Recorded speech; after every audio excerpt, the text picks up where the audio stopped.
Okay, so I will try to be quick. I will present the communication subcommittee report. Our committee comprises 5 members, the 2 co-leads, who are Jean-Philippe and myself, and then the members at large, who are Jamie Scott, Susanna Marquez, and Pam Buerckert. Very nice.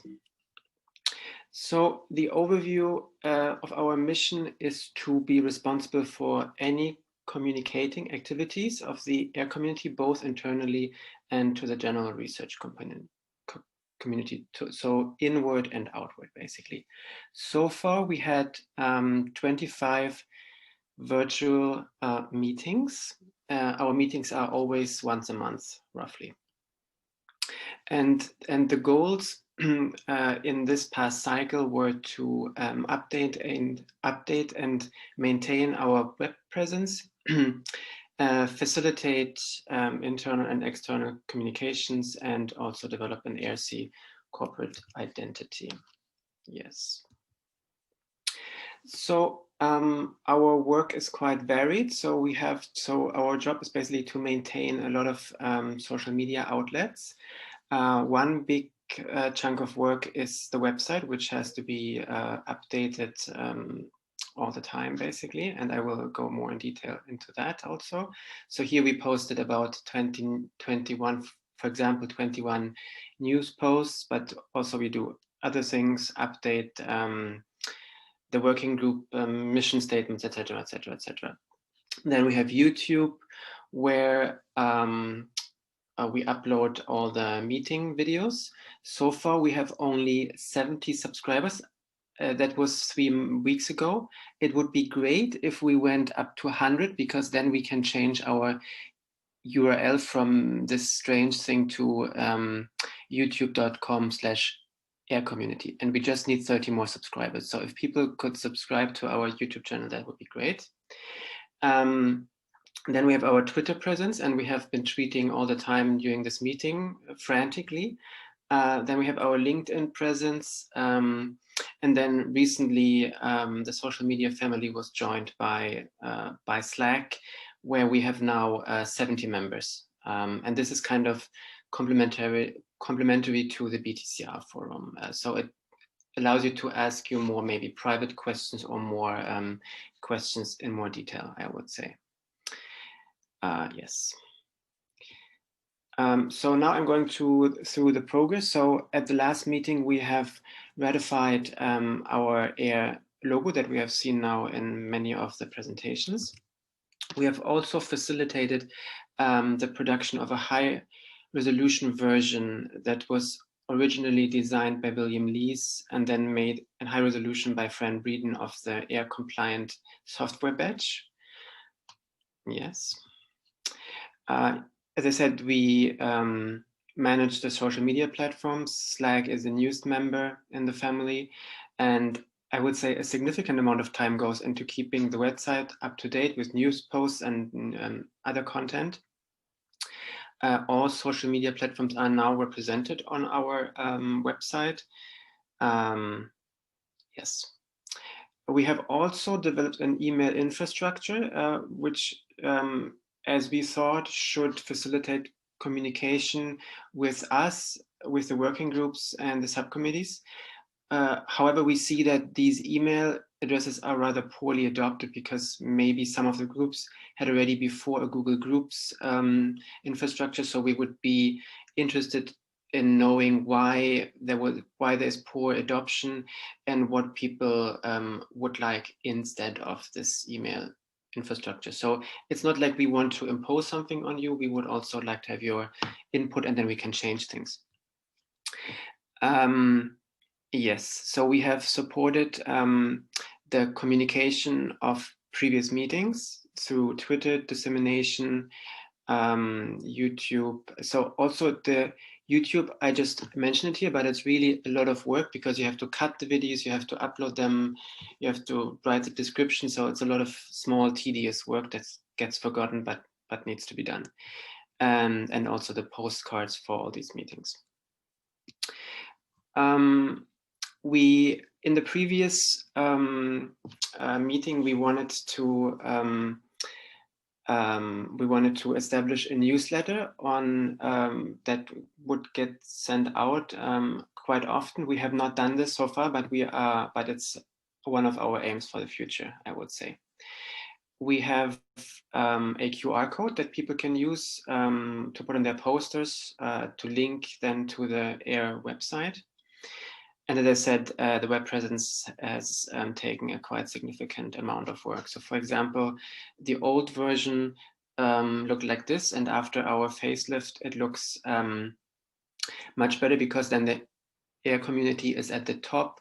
We have our social media outlets here. We have the calendar here where we show to the public also how often the working groups are meeting. So basically being an invitation for people to join also from the outside those working groups. Of course, they have to sign up, but just to show people that we are active, which we are, as we saw in all the working groups. So the proposed plans for the next cycle is to organize professionally produced webinars, which would be financially supported by TABS, the Antibody Society, which could be on AIR biology, AIR data analysis, and AIR software usage.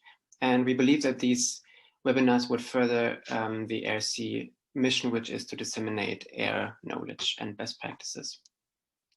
We were also thinking throughout the year, but we would like to focus our work more on this to develop a strategy for widespread adoption of AIRR-C standards. For example, by journals, policymakers, and other researchers. So we have gotten quite a long way in this already, but I think we need, we think we need more concerted work on this. We will also further support the meetings committee for the communication for next year, for the meetings in the next years. Yes, what we would also like to create is a showcase news post after each working group has met significant milestones, for example. And of course, we will support with treating and managing all the other outlets. And but please send us your suggestions if you think we could do our job better or we should change things. We are always open for suggestions. Yes. So, and we are planning of not adding any more social media outlets. So if you think we have forgotten one, please let us know, but it's quite a lot of work, so there should be a good reason for that.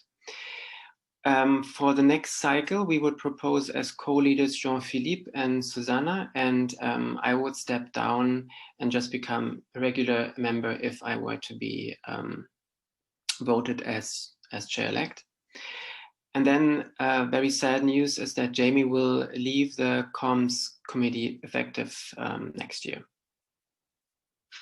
And I would really like to say thank you again to all the members of our working group, of our subcommittee. Incredible amount of work has been done, and especially also to Jamie, who has had a lot of actual input, but also intellectual input in how this committee has developed over the years. So yeah, and we are very sad to see her leave. Yes, and then a last thing is, since we are seeing quite a lot of students joining the AIR community, and since our members are in, I don't know, in the life, I don't know, a life cycle, we are above the students, studentship, we would also maybe like to invite students to join our committee to also cater more to those needs. Yes, and yes, that is all from our side. And if you have questions, please let us know. We're now up to 91 people that that have logged to our AIR community channel on YouTube. So just your little talk gave us 20 more, which is great. If we can get 9 more. 9 more. 9 more. Come on, people. I'll put the link in the chat. That's great. Wow, thank you, Victor. And I also want to echo your thanks to Jamie Scott, but also to all the members of the communications subcommittee. You have done an amazing job and have done so much work in the past year. The website looks amazing. You've got all these updates that are going out through the various social media, and it's been a tremendous amount of work. So thank you. So it's really at the core of what we do in the AIR community. We're an open community, and half the battle with that is to be able to communicate not just to the outside world, but also with ourselves. And you've really facilitated that. So thank you. Are there any questions or comments for Victor and the communications committee? We just made it to 101. Oh, wow. Okay, here we go. How about some virtual applause? Way to go. We can change the link now. Great. Yeah. That's fantastic. Thank you, everybody. That's great.